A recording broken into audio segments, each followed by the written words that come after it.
Deus abençoe a sua vida. Eu queria convidar você a abrir a sua palavra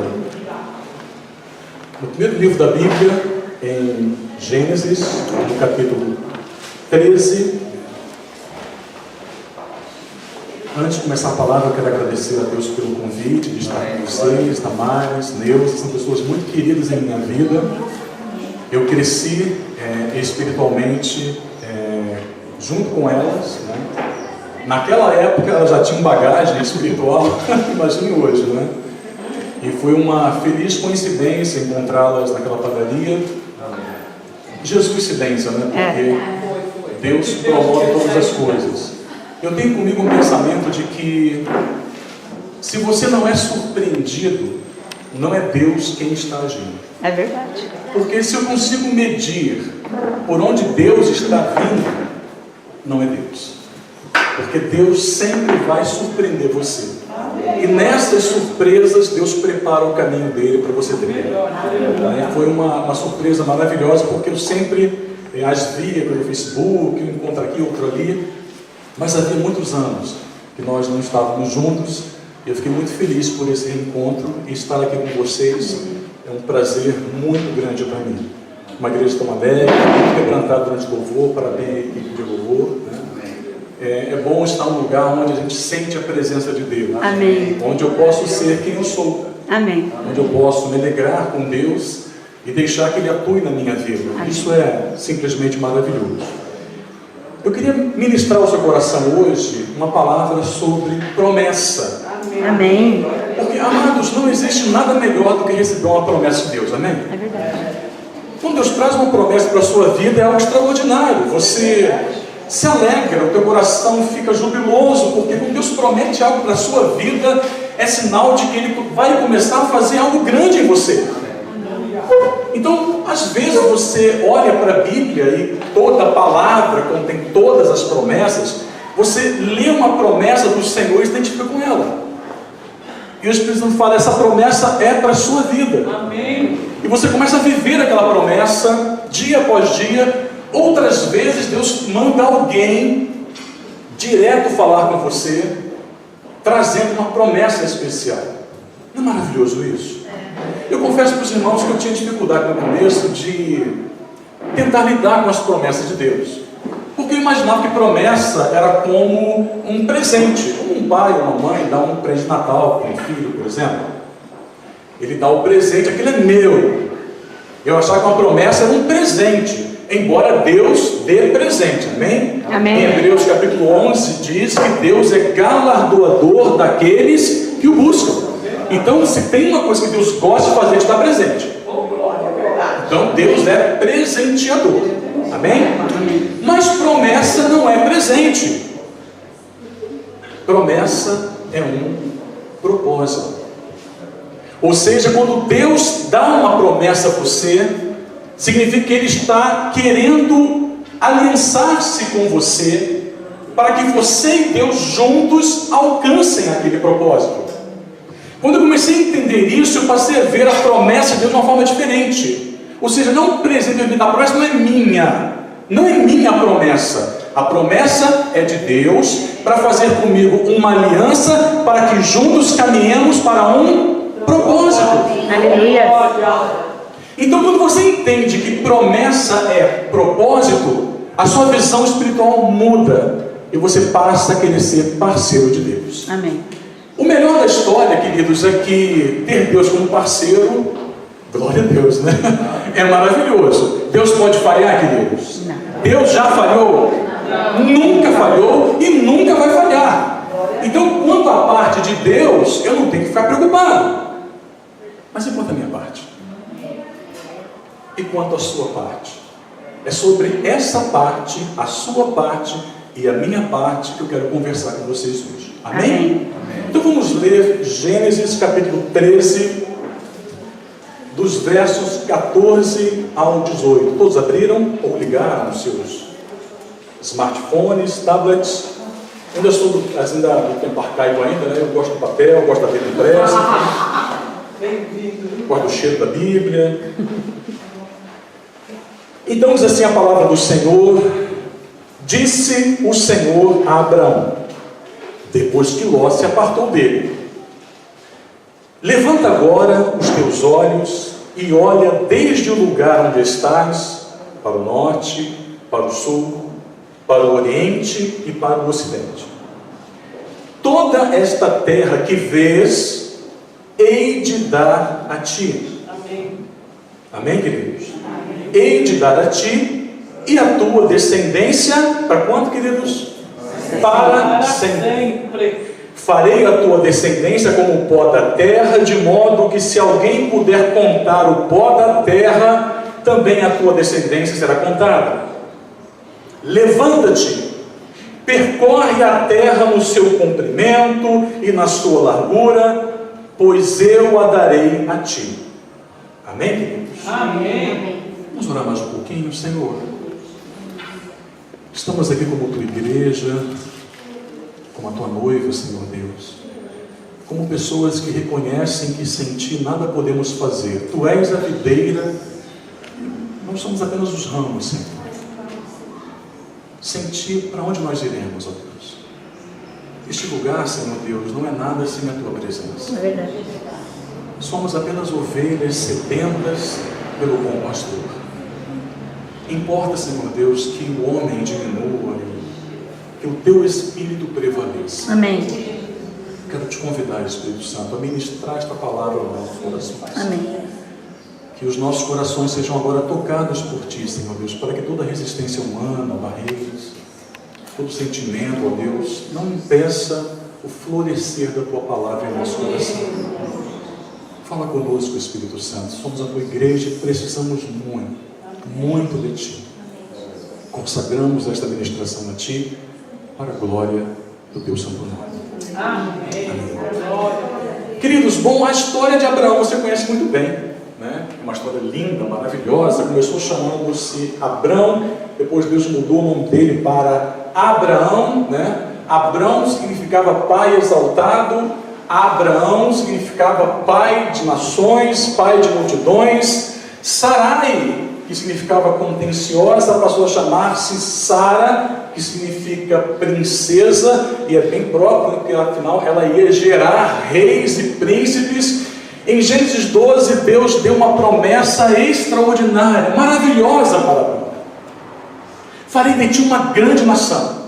Então tente imaginar o coração de um homem com 75 anos de idade, recebendo uma promessa dessa do Senhor, sabendo que a sua esposa era estéril naquela época.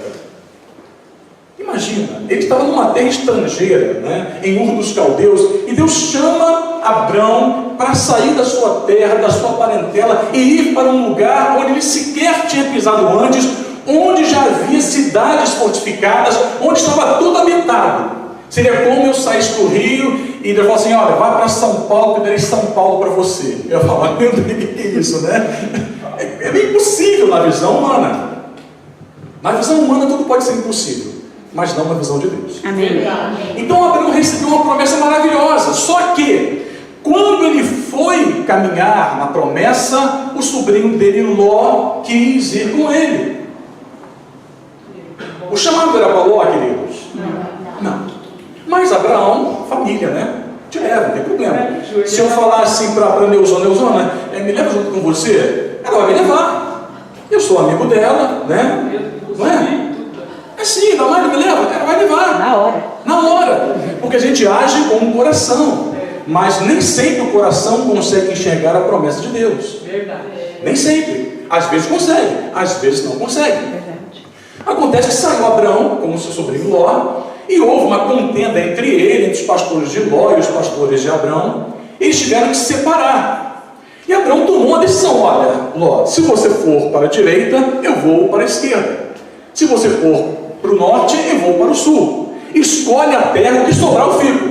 E Ló, bobo nem nada, escolheu as planícies do Jordão, que naquela época eram muito férteis.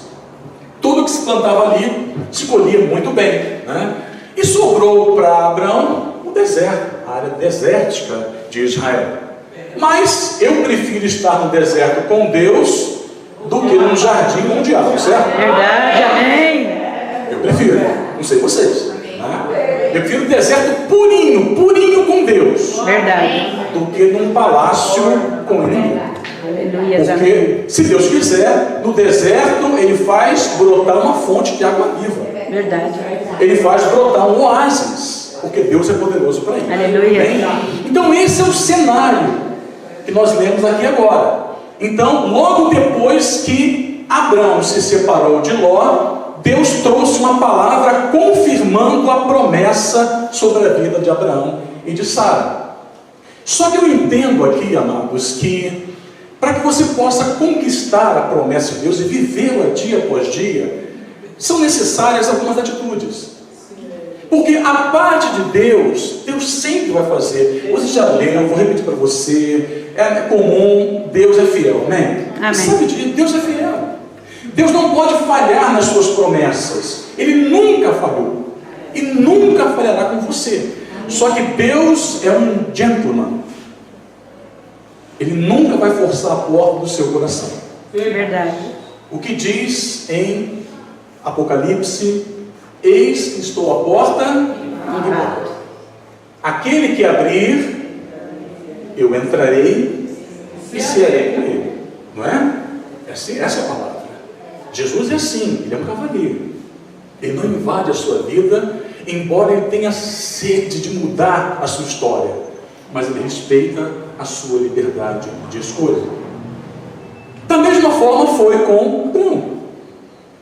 Abrão escolheu levar Ló com ele, que não era a propósito. Ele teve que tomar algumas atitudes direcionadas por Deus para poder resgatar essa promessa grandiosa na sua vida. E a primeira promessa que eu quero partilhar com vocês sobre como conquistar tanto Abraão, quanto você, quanto eu, a promessa de Deus na nossa vida é, em primeiro lugar, estar pronto para tomar decisões difíceis.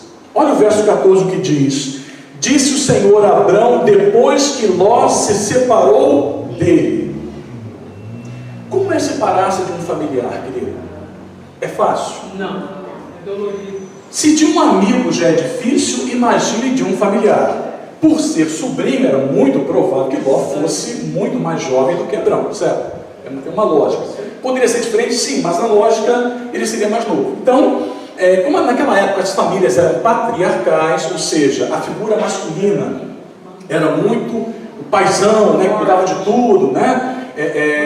Embora a mulher tivesse papel fundamental, sempre teve no coração de Deus, né? Se os homens distorceram, foram os homens, mas não no coração de Deus. Abraão se sentia responsável por Ló, tanto que cedeu a ele o direito de escolher para onde ele queria ir, né? Mas certamente não foi uma decisão fácil. Não. E se você quer seguir a promessa de Deus para a sua vida, você vai ter que aprender a tomar decisões difíceis, principalmente em relação às pessoas com quem você convive. Muitas pessoas da Bíblia, tanto homens quanto mulheres, tiveram dificuldade para tomar decisões, né? Moisés, por exemplo, teve que enfrentar Faraó. Foi fácil a decisão, queridos? Não. Faraó queria tirar a vida de Moisés. Davi teve que escolher não matar Saul, o rei Saul, mesmo sofrendo perseguição injustamente. Foi fácil, todo mundo: mata Davi, mata Davi. Davi: não, eu não vou tocar no ungido do Senhor. Obediência. Em obediência, né? Então, há vários personagens da Bíblia. José teve que perdoar os irmãos. Querido, se José não tivesse perdoado os irmãos, a história dele teria parado ali. Foi fácil decidir perdoar aqueles irmãos que o venderam como escravo para uma caravana de ismaelitas? Não! Mas José olhava para a promessa de Deus, que foi revelada por meio de um sonho, quando ele ainda era adolescente. E por meio do perdão, decisão difícil, perdoar nunca foi fácil e nunca será, mas é necessário para você seguir adiante. Tantos outros personagens, eu poderia passar amanhã com vocês citando isso, né? Tiveram dificuldade para poder perdoar, seguir em frente, e com Abraão não foi diferente. A separação de Ló foi difícil para ele, embora o texto não relate os detalhes. Agora eu pergunto para você: há muitas pessoas que andam conosco, que aparecem ao nosso lado, mas não fazem parte da promessa de Deus para a sua vida. Verdade, Deus tira. Exatamente. E você precisa escolher.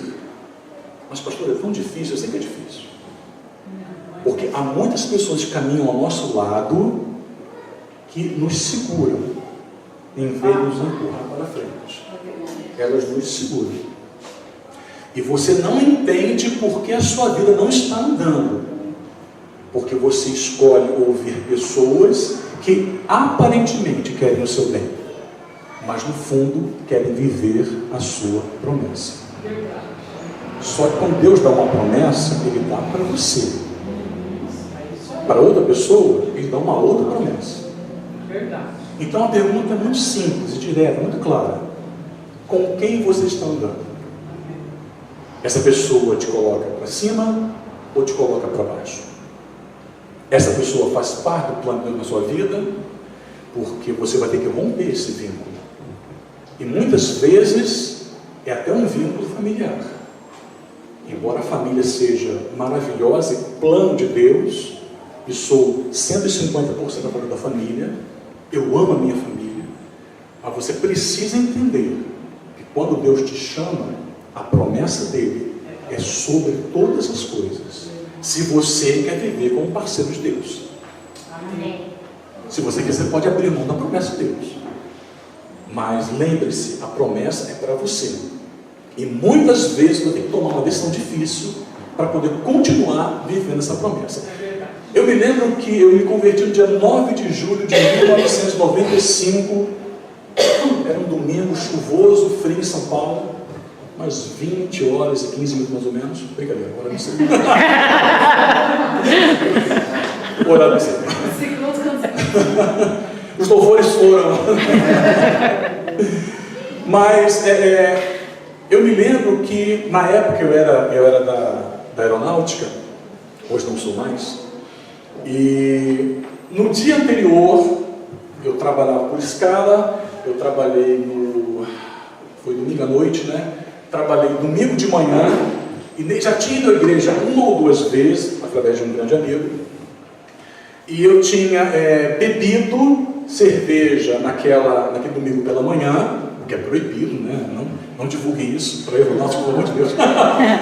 Eu tinha fumado bastante com meu querido amigo Maurício, né? Que ainda hoje não se converteu, mas quem sabe, né? Deus ainda toca no coração dele, né? Havia falado uma penca de palavrões. Então, assim, eu tinha agido como uma pessoa na carne, mas já uma pessoa mergulhada na carne, aquela tomada pela carne, era o Marcelo ou o Alexandre, vocês sabem.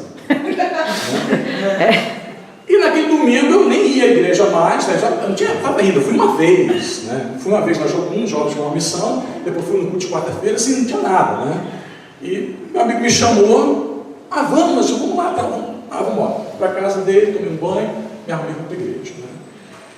Naquele dia foi tão extraordinário para mim a conversão, né? Porque a gente estava lá fora da igreja e o louvor estava começando ainda, já tinha começado o louvor. Nós aguardávamos uma outra amiga desse meu colega, a Georgia. E a Georgia atrasou um pouquinho, ela chegou 10 minutos depois. Enquanto ela chegava, eu perguntei: Carlos, como é que ela se converter, né? No culto de quarta-feira, o pastor falou de entregar para Jesus. Como é que é isso, hein? Ele falou assim: Alexandre, olha, não vai se entregar o coração para Jesus, né? Para você viver para Ele, só para Ele. Eu falei: bom saber, né? Porque eu não quero ver isso tão cedo. Mal imaginava eu que naquela noite foi a noite que Deus determinou a minha conversão. Sentamos na frente, ouvimos o louvor, a palavra, e o pastor falando assim: olha, feche seus olhos, curve sua cabeça, e eu vou fazer uma oração com você. No final perguntou: você quer entregar sua vida para Jesus? Né? Eu estava com as mãos cruzadas no colo, eu pensei: nossa, tem gente que levanta a mão para isso? Eu pensando com o olho fechado, né? Mas eu não imaginava, às vezes, Deus está trabalhando em áreas da sua vida que você está nem percebendo. Não pense que Deus está parado, não, queridos. Deus trabalha. Amém. Deus trabalha por aqueles que nele esperam. Ainda que os teus olhos não contemplem o agir do Senhor, ainda que você não vê, não ouça nada, ainda que você não consiga enxergar uma mudança, Deus está trabalhando. Quando eu me dei conta, a minha mão direita estava levantada naquele culto. Eu, na minha consciência humana, tentava abaixá-la, mas era como se houvesse uma outra mão mantendo a minha mão para cima. E quando havia uma luta, uma resistência, e quando o pastor disse, eu estou vendo a sua mão, a resistência foi quebrada de cima a baixo. Aleluia. Ali entreguei meu coração para Jesus. Aleluia. Foi uma entrega tão intensa, minha percepção, que o desejo pela bebida, pelo cigarro, eu sei que bebida não é pecado, não estou condenando bebida aqui, não é isso, minha intenção, mas aquilo começou a trazer uma resistência dentro de mim, e, pasme, no dia seguinte, na segunda-feira, pela manhã, eu estarei em serviço novo com a mesma equipe de trabalho com a qual eu havia bebido, fumado e me prostituído verbalmente. Entrei naquela sala de trabalho e a primeira coisa que fala para mim, está diferente, Alexandre? Eu, não, estou bem. Não, está diferente e tal, né? Aí esse meu Maurício falou assim, só falta esse convertido. O nosso diabo é sujo. Ele sabe usar exatamente as palavras que vão ferir o teu coração. A questão não é o que o diabo falará para você por meio de pessoas. A questão é como você vai reagir a isso. Eu não posso impedir o que vem das pessoas para mim, mas posso dominar o que eu vou sentir com relação a isso. Amém. É domínio próprio, é fruto do Espírito Santo. Eu falei, rapaz, foi. Eu não acredito, e agora? Aí o outro cara jogou um maço de cigarro para mim. Aí, pum, bateu no peito e caiu no chão. Eu falei, não, parei. Não, que isso, cara? Ué, virou crente agora? É da igrejinha? Assim que eles falaram para mim. Todos eles, daquele dia, viraram as costas para mim. Todos resistiam. Se eu chegava no trabalho, numa rodinha de conversa, se me aproximasse, eles paravam a conversa, desfazia a rodinha e cada um para o seu canto. Foi assim durante 3 meses. Mas Deus é fiel, né, irmãos? Até que um dia, aquele mesmo rapaz que havia me acusado e tratado a igreja de forma tão pejorativa, chamando de igrejinha, me pediu oração.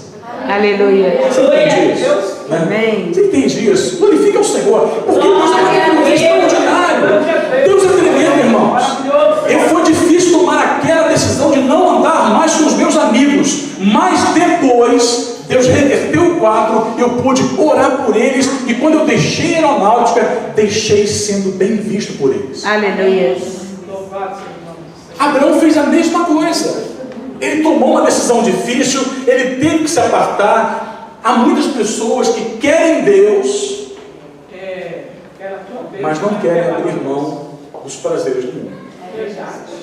Olha, eu gosto muito de ter prazer, sem dúvida alguma. Quem é que não gosta? Prazer são coisas boas que acontecem. Pode ser o prazer por ler um livro, por fazer uma boa viagem, por comer aquela lasanha no domingo, né? Aquela casquinha. Aleluia, aleluia.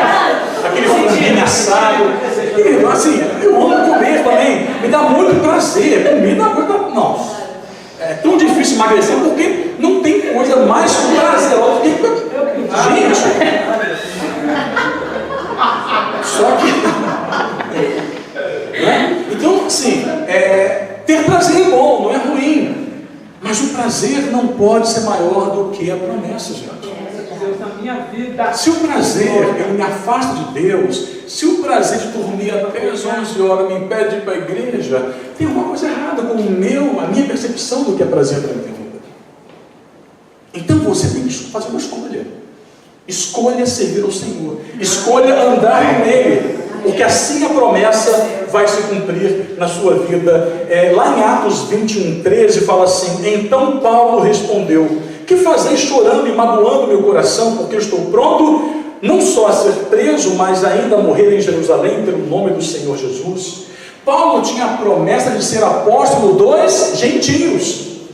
E chegou uma hora que o profeta Ágabo, Paulo queria ir para Jerusalém, e Ágabo falou assim: olha, se você for para Jerusalém, você vai ser preso em Jerusalém, vai ser preso lá. E Paulo, e todo mundo, não, Paulo não vai. Começou a chorar, não, Paulo não vai. Paulo assim, chorando por quê? Eu tenho que ir para Jerusalém, porque é lá que vai se cumprir o meu chamado. Acabou, gente. Não tem esse caso de você. Paulo mesmo, que coisa terrível, tremenda, gente. Paulo sabia que se voltasse para Jerusalém, ele seria preso. Mesmo assim ele foi. Decisão difícil, né? Muito. E se Deus te mandar para um lugar onde você não quer ir? Como já aconteceu, né? E se Deus te mandar pessoas que são uma lixa na sua vida? Ih, até serrote. Não é? Mas o que vai fazer? Você vai abrir mão do teu chamado para a promessa? Não. Claro que não. Decisões difíceis fazem parte de viver a promessa do Senhor. Amém. Amém? Amém. A segunda atitude que eu quero partilhar com vocês sobre atitudes para que você e eu possamos experimentar a promessa de Deus é ver a promessa com os olhos do Senhor. O verso 14 continua assim, Deus falando para Abraão, né?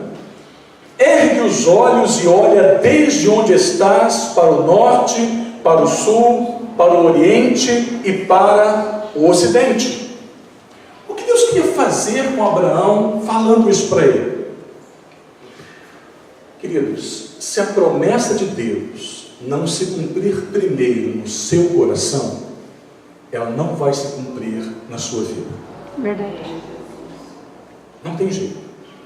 Se o teu coração não for impactado, preenchido pela promessa, a ponto de você sonhar todos os dias com a promessa, de você pagar um preço alto para viver esta promessa, se não impactar o teu coração, se não houver uma paixão pela promessa antes no coração, ela não vai se realizar na esfera física.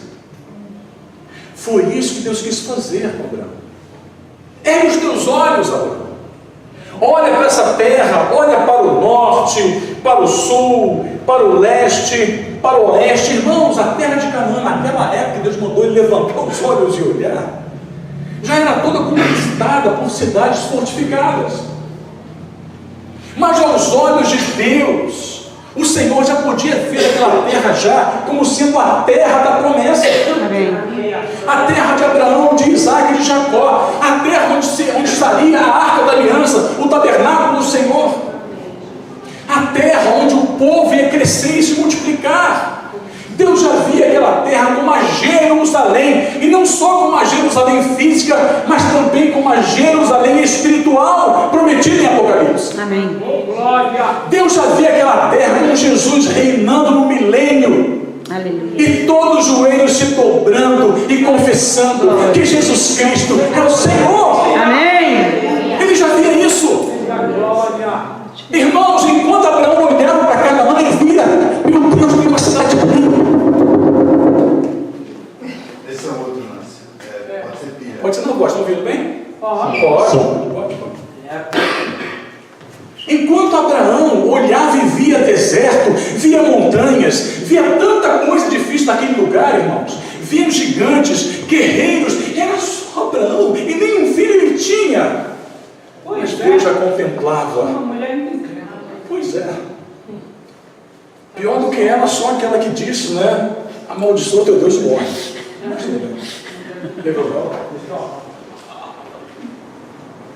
Quando Deus olha para você, Ele vê muito mais do que você vê no espelho. Aleluia. Quando Deus chama, querido, Ele já tem tudo preparado para você. Amém. Como Paulo diz, né, na sua carta aos Efésios, no capítulo 1, verso 3, como Paulo fala uma situação maravilhosa: bendito seja o Deus e Pai de nosso Senhor Jesus Cristo, que já nos abençoou com toda sorte de bênçãos espirituais nas regiões celestiais em Cristo Jesus. Tudo que você precisa, Deus já tem. Mas muitas vezes não temos por quê? Ou porque pedimos mal para os nossos próprios deleites, ou porque não queremos ser parceiros de Deus. Há pessoas que usam a promessa como cartão de visitas. Eu tenho a promessa. Eu tenho a promessa, hein? Deus não vai me tirar porque não cumpriu a promessa ainda. Cuidado com essa palavra. Cuidado mesmo. Não obedece pra você ver como é que Porque ele a vida e a morte pertencem ao Senhor. Amém. É isso aí. Se a promessa está acima da minha própria vida, o propósito de Deus está acima de qualquer promessa. Deus é Deus, sempre será. Aleluia. Nós vivemos condicionados pelo tempo, não o Senhor. É verdade. Então eu preciso aprender a olhar para as promessas com os olhos, não com os olhos físicos, porque eu vou olhar para um problema na minha casa e vou falar, meu Deus, não vai se resolver. Olhar para um problema no trabalho, meu Deus, não vai se resolver. Olhar para a minha conta bancária, meu Deus, não vai se resolver. Mas é claro, você está olhando com os olhos físicos. Mas se há uma promessa de que Deus vai prosperar a sua vida, e essa é uma promessa bíblica, então comece a olhar com os olhos do Senhor. Amém. Começa a ver a promessa se cumprindo, ainda que ela não exista. Se Deus fez uma promessa para você de que a sua família vai ser restaurada, comece a olhá-la como uma família restaurada. Amém. Aleluia. Você tem que olhar, gente, você vai mudando de lugar, certo? Vamos mudar. Sim. Não tem um lugar físico ainda, Não. certo? Mas começa a olhar o melhor lugar, começa a sonhar com esse lugar, Amém. começa a sonhar com as vidas chegando, com famílias sendo restauradas. Amém. Os problemas, deixe que o diabo lute com os problemas. Ele que fique lá sem vergonha. Deus chamou você, Amém. e quando Ele chama, Ele já capacita, Ele traz os instrumentos que você precisa. Que Deus é esse que depende de mim? Deus não depende de mim nem de você. Graças a Deus. Ele quer ter você como parceiro. Amém. Mas se você começa a olhar para as coisas, só ver problemas, só ver dificuldade, Deus está te chamando hoje, nesse culto. Vem cá, sai da tua tenda, Abraão. Olha para as estrelas do céu, Abraão, você pode contar. Olha para as areias do mar, você pode contar, Abraão. É assim que eu farei com a sua descendência. Existe algo terrível no mundo espiritual que afeta os cristãos, que é a famosa zona de conforto. É isso aí, ó, de novo, hein? As pessoas sentam, se acomodam, né? E sofrem daquela síndrome famosíssima na igreja, que é a síndrome dos 3 S's. Salvo, sentado e satisfeito. Se você está satisfeito com a sua vida, meu querido, está faltando alguma coisa. Tem algo errado aí. Ainda que vocês tenham um templo para 5.000 pessoas, se você ficar acomodado, tem algo errado. Verdade. Porque a promessa de Deus é: olha para o norte, olha para o sul, olha para o leste, olha para o oeste, contemple toda a terra. Amém. É essa terra que eu vou dar para você. Amém. Ainda que você não enxergue nada, os nossos olhos são apenas físicos. Tem uma passagem bíblica muito interessante que prova esse princípio. Lá em 2 Reis 6:17, né? Eliseu estava cercado por um exército inimigo, e o ajudante dele foi lá e falou: meu querido, meu senhor, tem um exército ali fora, tem muitos soldados, meu Deus, tem cavalaria, nós estamos perdidos. Esse era o cenário. Olha só o que respondeu Eliseu quando seu ajudante disse que estavam cercados por um grande exército e estava muito temeroso. Ele falou assim, respondeu ele: não temas, porque os que estão conosco são mais do que os que estão com eles. Olha só. Aí o ajudante deve ficar assim: meu Deus do céu, vamos contar, né? Eliseu 1, ajudante 2, inimigo 1, 2, 3, 4, 5, 6, 7, 8, 100 mil, 2 mil, 3 mil. Aí ele vai pensando assim: o profeta Eliseu, meu senhor, né? Essa conta não está batendo, essa equação não está equilibrada, tem alguma coisa errada.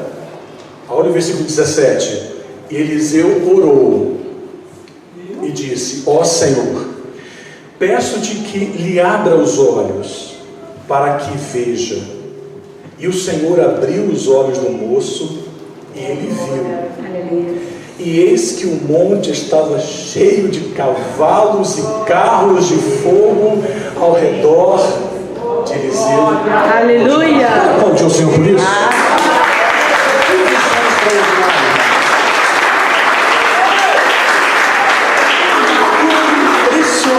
Os nossos olhos precisam contemplar o espiritual. Amém. Não carnal. Deus precisa abrir a sua visão. Aleluia. Porque se você só olhar com os olhos físicos, você só vai enxergar o problema. Alguém olharia para a cruz de Cristo, Cristo sendo crucificado, e falar que aquilo ali era bom? Irmãos, para todo mundo, inclusive para os discípulos mais próximos, aquilo ali era o fim, foi o fim. Não foi o fim. Porque Jesus já olhava com os olhos espirituais. Amém. Muito antes ele falou: ao terceiro dia eu vou ressurgir. Que coisa maravilhosa. Amém. Que coisa notável. É você poder enxergar a vida como Deus a enxerga. Às vezes olhamos, eu tinha meu filho Rafael, é o mais velho, que a Neuza cansou de ficar no colo e tudo, né? Minha irmã estava dando trabalho. Irmãos, imagina uma criança perturbada emocionalmente, em todos os sentidos possíveis. Eu já não ia na casa de amigos, porque ele quebrava tudo, né? Um dia quando eu fui na célula de jovens, onde eu comecei a ministrar, na casa do Márcio, da Marília, né? Uma estante maravilhosa, com várias decoração. Eu fiquei tão preocupado. Tira a mão aqui. Gente, foi assim, eu passava e todo mundo no meu condomínio chamava Rafael de O Terrível. Todo mundo, né? Até pessoas cristãs, amigos nossos. Nossa, seu filho é terrível, né? Eu falei, que legal. Tem pessoas amorosas, né, que sabem te compreender, né? E sempre tem uma palavra boa para dar para você, né?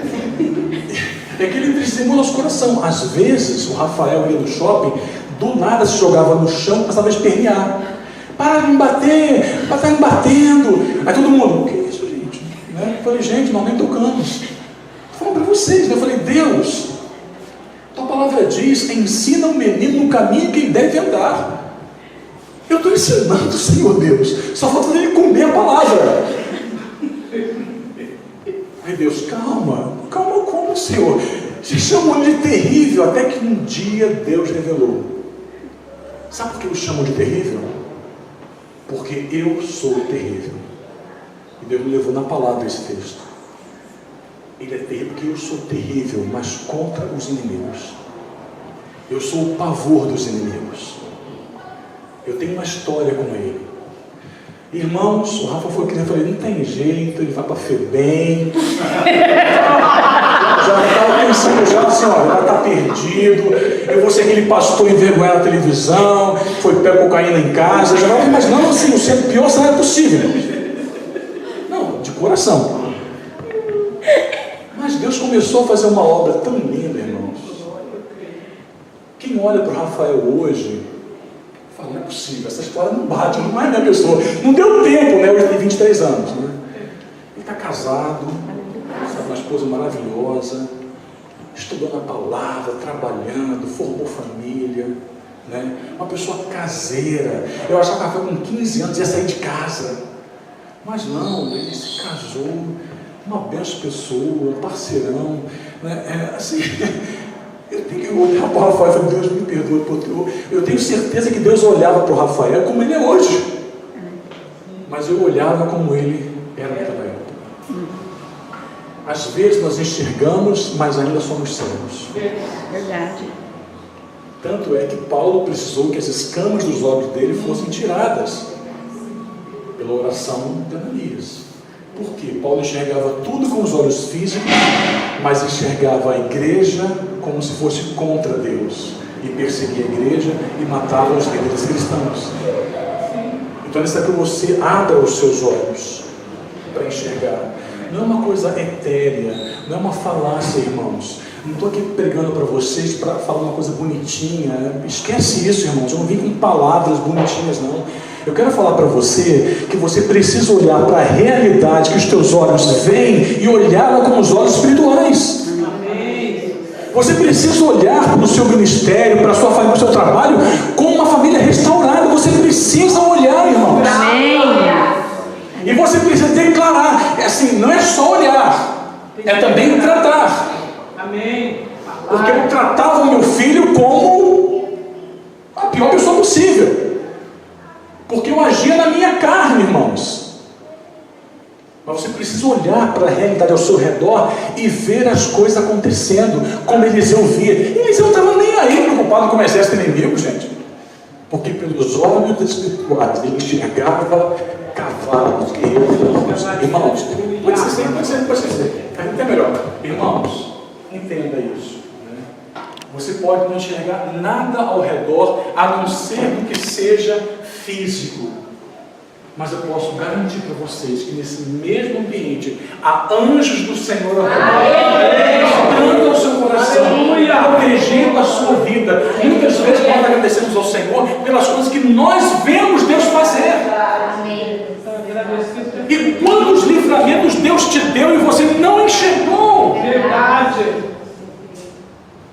Quantos acidentes Deus poupou você? Quantos assaltos? Eu passei agora 6 anos no Rio de Janeiro, irmãos, que coisa triste. Assaltos na esquina de casa, já não estão mais roubando o relógio ou o celular, estão matando gratuitamente as pessoas. Mas Deus não permitiu que ninguém nos tocasse. Aleluia. Nosso Deus é tremendo. Daniel estava na Babilônia. Que local pior do que a Babilônia, irmãos? Apocalipse fala de Babilônia como a pior coisa do planeta. Ruína a Babilônia, diz João. Babilônia representa o pior sistema político que existe no planeta. Daniel passou por 3 imperadores. Daniel se rompeu, irmãos? Não. Muito pelo contrário. Olhava a promessa, ia para a janela não. Nabucodonosor, ao ver Daniel, o poder do Deus Daniel decretou que o Deus Daniel também fosse adorado na Babilônia. Irmãos, o que é isso? Ela olhava para a promessa de Deus. Aleluia.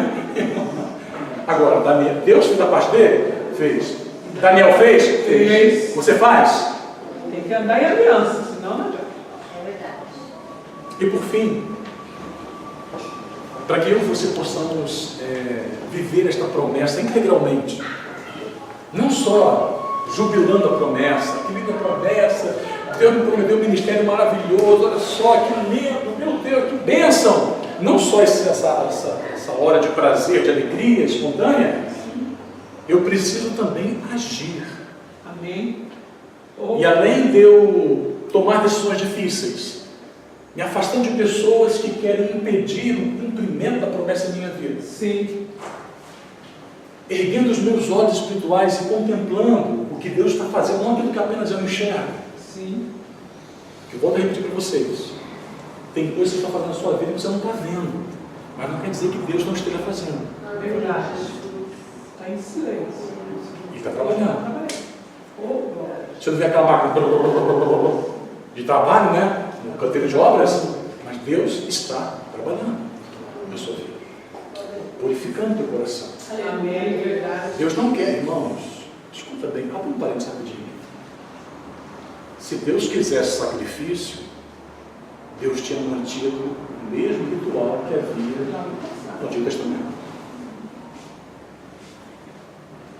Se ele disse que Jesus foi o último e suficiente sacrifício, Aleluia. é porque foi, irmãos.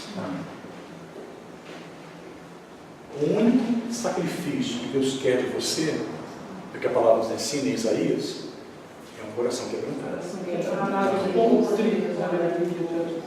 Provérbios tem um cumprimento.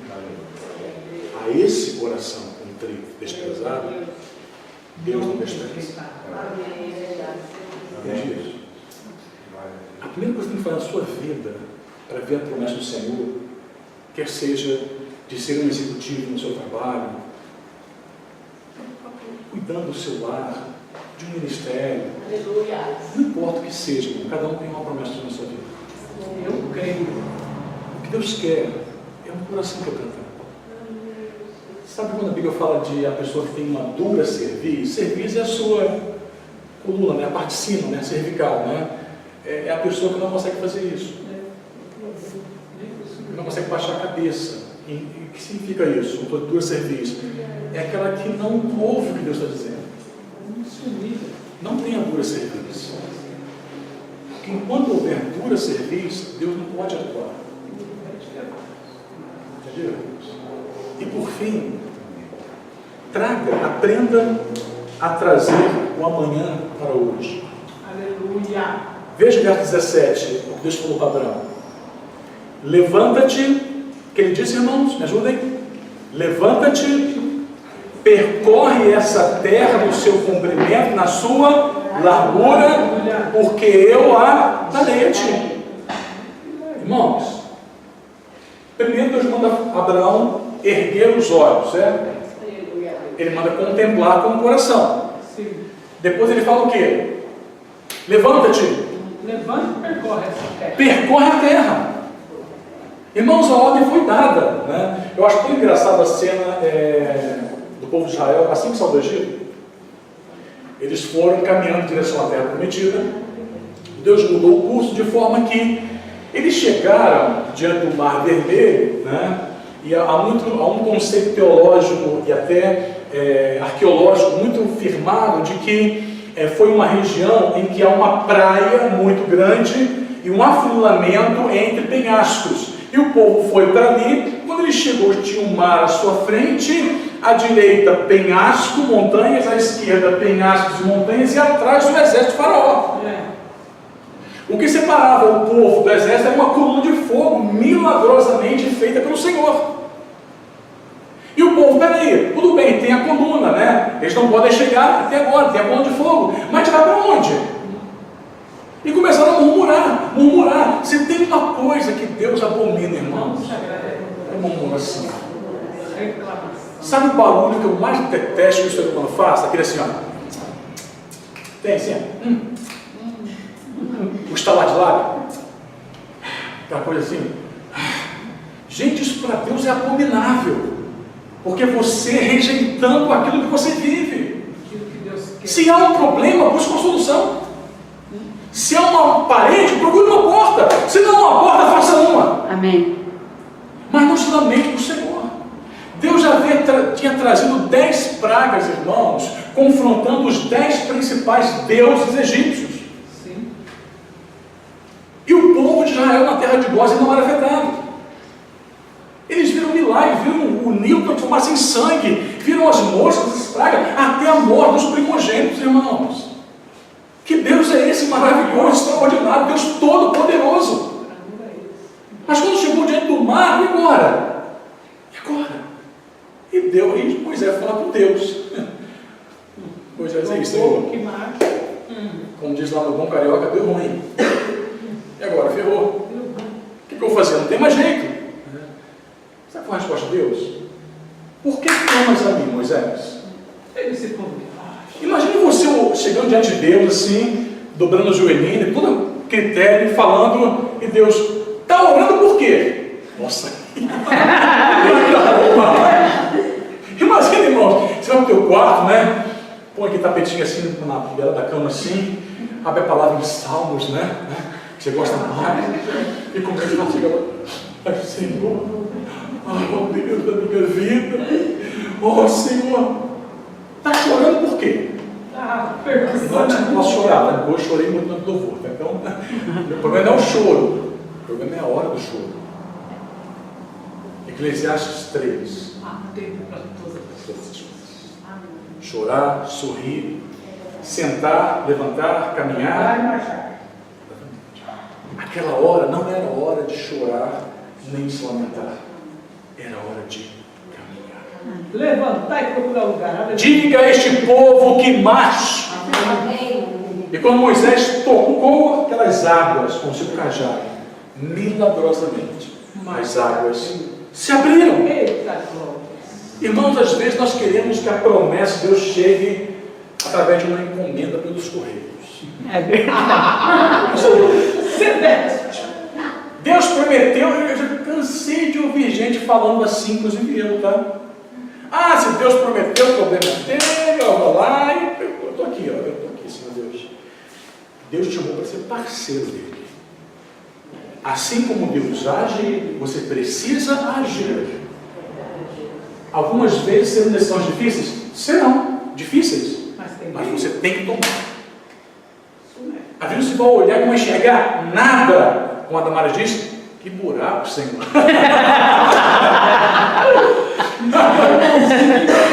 Aí Deus fala, onde, Damares? Tem buraco aqui, Damares. Deus está vendo uma hora, Damares. Que buraco,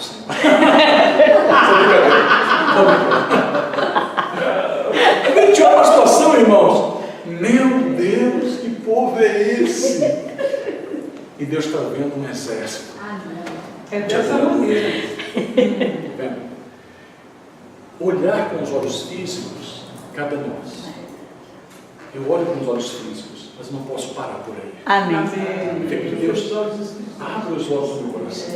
Abre os meus olhos para eu enxergar o que o Senhor tem enxergado. Abre os meus olhos diante do espelho para eu enxergar o que o Senhor vê em mim.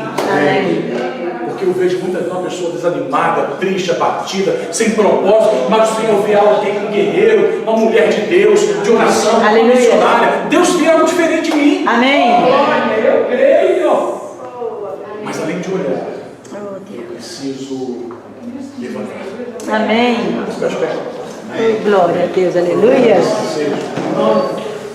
Eu tenho que levantar.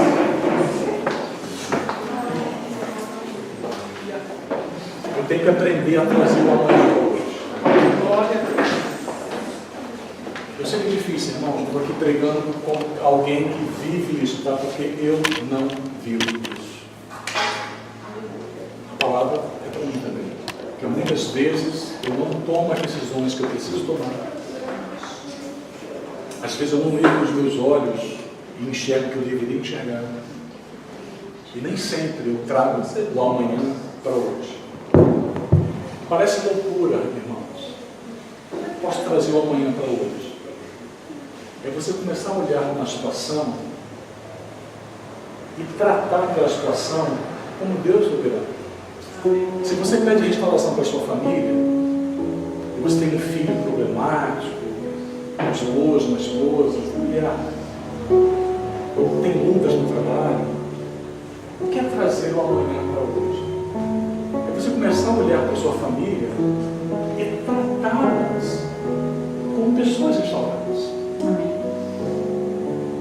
Porque muitas vezes a gente quer que Deus restaure e queremos uma pessoa pronta.